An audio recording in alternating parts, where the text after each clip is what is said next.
In this video, I'll be showing you how to fix touchscreen not working on your Android phone with Screen Protector. If you find this video helpful, be sure to drop a like and subscribe. Now, an unresponsive touchscreen on a Samsung phone is often caused by software freeze or a physical interference with the sensor.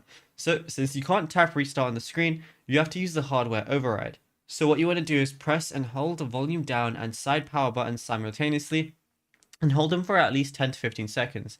Don't let go even when the power menu appears. Release only when the screen goes black and the Samsung logo appears.